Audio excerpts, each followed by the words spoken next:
ہمیں پسند ہو یا نہ ہو، ہم یہ سننا چاہیں یا نہ سننا چاہیں، لیکن حقائق کبھی بدلتے نہیں ہیں۔ مشرف صاحب آج ہم میں موجود نہیں۔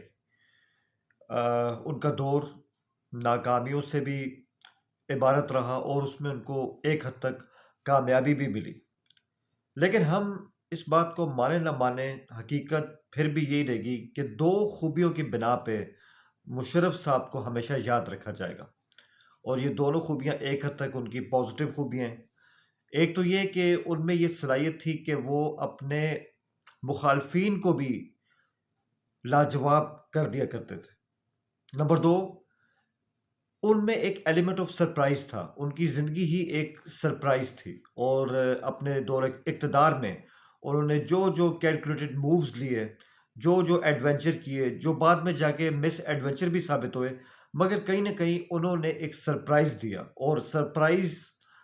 دینے میں ان کا کوئی ثانی نہیں تھا۔ مشرف صاحب کا دور ایک ہنگامہ خیز دور رہا، وہ ایک سیویئر کے طور پہ اپنے آپ کو سمجھتے تھے، لیکن حقیقت یہ تھی کہ وہ ایک سیویئر، ایک مسیحا نہیں تھے، بلکہ ایک ڈکٹیٹر تھے جنہوں نے آئین کے تقدس کو پامال کیا تھا، اور پاکستان جیسے ملک میں وہ یہ کام کرنے والے پہلے حکمران نہیں تھے۔ تاہم آج ہمارا مقصد ان کے دور کو کھنگالنا نہیں ہے، آج ہم ان کے بارے میں کچھ ہٹ کے بات کرنا چاہتے ہیں۔ تو آئیے بات کرتے ہیں۔ جنرل مشرف آج ہم میں موجود نہیں، دبئی کے امریکن ہاسپٹل میں ان کا انتقال ہو گیا، اور ایک بھرپور زندگی انہوں نے بسر کی، ایک آرمی چیف کے طور پہ، ایک صدر کے طور پہ، ایک سیاسی جماعت کے سربراہ کے طور پہ، اور ایک ریٹائر لائف گزارنے والے ویٹرن سولجر کے طور پہ۔ تو مشرف صاحب کی زندگی کے بہت سارے روپ ہیں، بہت ساری کہانیاں ہیں۔ سب سے پہلے آپ دیکھیں کہ element of surprise, army chief بنتے ہیں تو وہ سینئر موسٹ نہیں ہوتے۔ ایلیمنٹ آف سرپرائز، کارگل کی کیمپین ان کے ٹائم میں ہوتی ہے، اور چیف بننے سے کئی سال پہلے ہی ان کے دماغ میں پھنسا ہوا تھا کہ کارگل کے علاقے میں ہم اسٹریٹجک ایج انڈیا پہ حاصل کر سکتے ہیں، اور ہم نے دیکھا کہ 99 میں انہوں نے کارگل میں انڈیا کو سرپرائز دیا۔ ریگارڈلیس آف دا ریزلٹ، 12 اکتوبر 99 ان کا اقتدار میں آنا ایک سرپرائز تھا۔ شاید وہ اس دن خود بھی سرپرائز ہوئے، لیکن بعد میں جس طرح سے انہوں نے کراچی ایئرپورٹ پہ لینڈنگ کی، قوم سے پہلا خطاب کیا، تو دنیا سرپرائز ہو کے رہ گئی۔ انڈیا کے ساتھ تعلقات ان کا ایک فورٹے رہا ہے، اور یہ ان کا ہی کمال ہے کہ کارگل کی فوجی مہم کے باوجود جب ان کے خلاف انڈیا کے اندر ایک نفرت تھی، انہوں نے آگرہ سمٹ کیا، آگرہ سمٹ ناکام رہا، مگر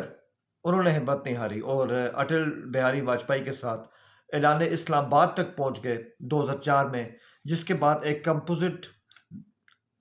ڈائلاگ کا سلسلہ سٹارٹ ہوتا ہے انڈیا اور پاکستان کے بیچ میں، اور کہا جاتا ہے کہ 2007 میں شاید مسئلہ کشمیر کا ایک متفقہ حل نکال بھی لیا گیا تھا، مگر عدلیہ کے کرائسس کی وجہ سے وہ ہو نہیں سکا۔ تو پاک بھارت ریلیشنز کے حوالے سے انہوں نے بہت سرپرائز دیے، کشیدگی کے ماحول سے لے کے امن کی فاختہوں تک۔ مشرف صاحب انڈیا میں ان پہ بہت زیادہ تنقید بھی کی جاتی رہی، اور وہاں وہ بہت مقبول بھی رہے۔ پھر ہم یہ دیکھتے ہیں کہ ان کے دور کی کامیابیاں کیا تھیں۔ ان کے دور کی کامیابیاں تھیں، سب سے پہلے ان کا جو ایک بلدیاتی نظام کا خاکہ تھا، جس کو انہوں نے ڈیولوشن پلان 2001 کہا، تو ایک بہت اچھا سسٹم، کاغذوں پہ اچھا سسٹم، اور کافی تک اس کی امپلیمنٹیشن بہت اچھی ہوئی، گراس روٹ لیول پہ لوگوں کے مسئلے حل ہوئے، تو یہ ان کی کامیابی تھی۔ ان کی کامیابی کہ ان کے دور میں میڈیا آزاد ہوا، پرائیویٹ میڈیا کو سپیس ملی، نیوز چینلز کی مشروم گروتھ ہوتی ہے، انٹرنیٹ گروتھ ہوتی ہے، ٹیلی کام سیکٹر کے اندر گروتھ ہمیں دیکھنے میں آتی ہے، اور پھر ہم دیکھتے ہیں کہ سروس سیکٹر بہت تیزی سے اوپر آتا ہے، اور ایک طاقتور مڈل کلاس کا عنصر ہمارے سماج میں ابھر کے سامنے آتا ہے۔ تو یہ مشرف کے ٹائم کی کامیابیاں ہیں۔ لوگ یہ بھی کہتے ہیں تجزیہ کار یہ بھی کہتے ہیں کہ وہ ایک ببل اکانومی تھی، مگر جو یوتھ اس وقت جوان ہو رہی تھی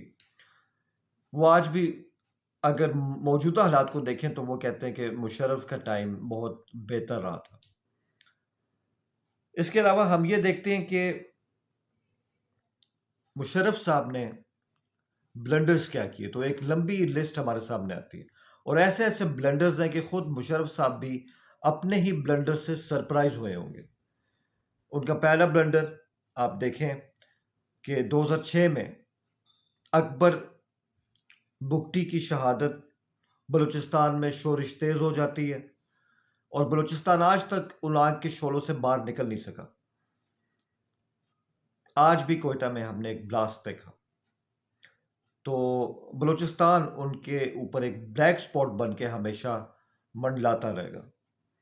2007 ایک مشکل سال پاکستان کے لیے، سب سے پہلے جوڈیشل کرائسس، افتخار چودھری کے ساتھ مشرف صاحب کی جو ٹسل تھی، اور جس طرح افتخار چودھری اس کرائسس سے ابھر کے سامنے آئے، مشرف صاحب بیک فٹ پہ چلے گئے اور پھر وہ سنبھل نہیں پائے۔ اس کے بعد ہم نے دیکھا کہ 12 مئی 2007 کراچی میں خون کی ہولی کھیلی گئی، اور مشرف صاحب نے اس شام اسلام آباد میں پارلیمنٹ ہاؤس کے سامنے جشن منایا، 40 لوگ اپنی جان سے گئے۔ یہ واقعہ بھی مشرف صاحب پہ ایک کالا دھبا بن کے ہمیشہ موجود رہے گا، کیونکہ واقعے میں خون خرابے کو روکنے کی کوئی کوشش نہیں کی گئی۔ پھر جو ان کے کیریئر کا سب سے بڑا سانحہ لال مسجد، جولائی 2007 اسلام آباد میدان جنگ بن گیا، 100 سے زیادہ لوگ جاں بحق ہوئے۔ لال مسجد کا کرائسس جولائی 2007 میں ختم نہیں ہوا، اس کی کوکھ سے ٹی ٹی پی نے جنم لیا، اور آج تک وہ فصل ہم کاٹ رہے ہیں، اور لال مسجد کے اثرات نے پاکستانی سماج کے فیبرک کو تباہ کر دی۔ پھر ہم دیکھتے ہیں کہ نومبر 2007 مشرف صاحب ایمرجنسی لگاتے ہیں، آئین کو معطل کرتے ہیں، جاتی ہوئی اسمبلیوں سے خود کو صدر منتخب کر لیتے ہیں، بنیادی حقوق کو ضبط کر لیتے ہیں۔ تو یہ ایک بلیک ڈے تھا پاکستان کی ڈیموکریسی کے حوالے سے، اور وقت کے ساتھ وہ مزید کمزور ہوتے گئے، اور ان کی جو کور بیس تھی آرمی جس کے وہ سربراہ تھے، 28 نومبر 2007 کو جب انہوں نے اپنی سٹک جنرل کیانی کے سپورٹ کی تو وہ پہلے سے زیادہ کمزور ہو چکے تھے۔ پھر ہم یہ دیکھتے ہیں کہ ان تمام واقعات پہ جو آخری کیل ٹھوکی گئی وہ 27 دسمبر 2007 کا دن تھا، جب راولپنڈی کے لیاقت باغ میں بے نظیر بھٹو کو شہید کر دیا گیا، اور یو این رپورٹس ہمارے سامنے آتی جس میں کہا گیا کہ ان کی سیکیورٹی کے کوئی خاطر خواہ اقدامات نہیں کیے گئے تھے، اور جب یہ سانحہ ہو گیا تو جس طرح سے کرائم سین کو دھو دیا گیا، تمام شواہد مٹا دیے گئے،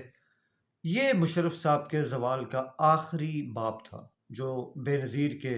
قتل کے ساتھ بند ہو گیا، اور پھر مشرف صاحب کے سامنے سیاسی طور پہ زوال ہی سامنے تھا، اور ہم نے دیکھا کہ وہ بالکل بے بس ہو چکے تھے، اور اسی بے بسی میں 18 اگست 2008 کو انہوں نے بطور صدر استعفیٰ دے دیا۔ انہوں نے ایک سیاسی جماعت بھی بنائی جو بس ایک فیس بک کی حد تک ایک سیاسی جماعت تھی، ایک فیس بک کلب تھا جو ان کے ساتھ موجود تھا۔ کافی کوشش کی انہوں نے پاکستانی سیاست میں انٹری کی، لیکن ان کے تمام جو انالیسس تھے، جو ان کے تھنک ٹینکس تھے، وہ ناکام ثابت ہوئے، اور پھر 3 نومبر کی ایمرجنسی کی پاداش 2013 میں جب وہ پاکستان آتے ہیں تو ان کو گرفتار کیا جاتا ہے، مقدمہ چلتا ہے، ان کو دل کی تکلیف بھی ہوتی ہے، اور جو خصوصی عدالت قائم ہوتی ہے وہ 2019 میں ان کے لیے سزائے موت تجویز کرتی ہے۔ مگر ہم دیکھتے ہیں کہ جہاں ہم ان کو ایک آئین شکن کہہ رہے ہیں، جو وہ ہیں بھی، مگر اس میں بہت ساری لیکوناز ہمارے سامنے آتے ہیں عدالتی حوالے سے، کہ آرٹیکل 6 کے ساتھ آرٹیکل 12 بھی آتا ہے جس کی سب کلوز میں لکھا گیا کہ اگر آپ نے آئین شکنوں کو سزا دینی ہے تو یہ عمل 23 مارچ 1956 سے شروع کریں۔ مشرف صاحب سے کیوں؟ پھر اگر مشرف صاحب کو آپ نے سزاوار ٹھہرا دیا ہے جو کہ ٹھہرانا بھی چاہیے تھا، تو ان کے ساتھیوں کو جو ان کے حامی رہے، ان کے مددگار رہے، اور وہ ججز جنہوں نے ان کو جائزیت دی، نظریہ ضرورت کے تحت ان کے اقتدار کو دوام دیا، ان کے خلاف کیا اقدامات کیے گئے؟ اور سب سے بڑھ کے کہ مشرف صاحب کے 3 نومبر 2007 کی ایمرجنسی کے حوالے سے ان پہ مقدمہ چلایا گیا، لیکن 12 اکتوبر 1999 کے اقدام کو کہیں بھی کسی بھی عدالت میں لے کے نہیں جایا گیا۔ تو یہ دور معیار ہمیں دکھائی دیتے ہیں، جس کا کوئی جواب اب ملے گا بھی نہیں، کیونکہ مشرف صاحب کے جانے کے بعد یہ تمام فائلیں ہمیشہ کے لیے بند ہو چکی۔ ان سب کے باوجود میں یہی کہوں گا کہ کرن تھاپر نے بہت ہی خوبصورت بات کی۔ انہوں نے کہا کہ جس جرات مندی سے پرویز مشرف صاحب نے انڈیا آ کر بھارتی صحافیوں کے ترش سوالات کے جوابات کھلے دل کے ساتھ دیے، کیا کوئی بھارتی سیاستدان پاکستان آ کے پاکستانی صحافیوں کے آگے اتنی تحمل کے ساتھ جواب دے پائے گا؟ تھاپر صاحب اس بات پر متفق نہیں ہوئے۔ انہوں نے کہا کہ اس بارے میں مشرف صاحب نمبر لے گئے تھے۔ پاکستان کے کیس کو جس طرح انہوں نے انڈیا کے اندر انڈین میڈیا کے آگے بیان کیا، یہ ان کا ایک بہت ہی روشن پہلو رہا۔ انہوں نے قوم کو پاکستان فرسٹ کا نعرہ دیا 9/11 کے بعد۔ آپ ان کے نعرے کے پیچھے ان کے مقاصد کو بھی زیر بحث لا سکتے ہیں، لیکن یہ پاکستان فرسٹ کی پنچ لائن کو سمجھنا بہت اہم ہے کہ پاکستان بھی وہی کچھ کرے دوسروں کے لیے جو دوسرے پاکستان کے لیے کرتے ہیں۔ اور آخر میں راشد قریشی صاحب جو میجر جنرل رہے، مشرف صاحب کے ساتھ ایک طویل عرصہ انہوں نے سروس کی، وہ بیان کرتے ہیں ان کی ایک پرسنل کوالٹی کہ ایک بار کسی میٹنگ کے اندر مشرف صاحب کے ساتھ ان کی بحث ہوگی، مشرف صاحب نے ان کو سنب کیا، اور اس رات قریشی صاحب اپنے گھر سوئے ہوئے تھے کہ ان کو کال آتی ہے کہ پریزیڈنٹ صاحب بات کرنا چاہتے ہیں رات کے 11 بجے۔ اور جب انہوں نے فون اٹھایا تو جنرل مشرف تھے، انہوں نے کہا کہ راشد میں تمہارے گھر کافی پینے آ رہا ہوں اپنی بیگم کے ساتھ۔ رات کے 12 بجے کافی ان کو سرو کی گئی، اور کافی پیتے ہوئے مشرف صاحب نے راشد قریشی کو کہا کہ مجھے احساس ہے کہ آج میں تمہارے ساتھ میٹنگ میں ذرا ہارش ہو گیا تھا، میں اسی لیے آیا تھا کہ میں تم سے اپولوجی کر سکوں۔ یہ واقعہ کہیں نہ کہیں ان کی پرسنل کوالٹیز کی طرف اشارہ کرتا ہے۔ مشرف صاحب چلے گئے، ان کا فیصلہ اب یہاں کی کسی عدالت میں نہیں ہوگا بلکہ کہیں اور ہوگا۔ تاریخ ان کے بارے میں کیا لکھے گی؟ اب یہ بات صحیح ہے کہ ان کے پاس بہت وقت تھا بہت کچھ بدلنے کا، مگر وہ بدل نہ سکے۔ نیو ڈان کے ساتھ حسین جاوید کو اجازت دیجیے۔ آل دا بیسٹ۔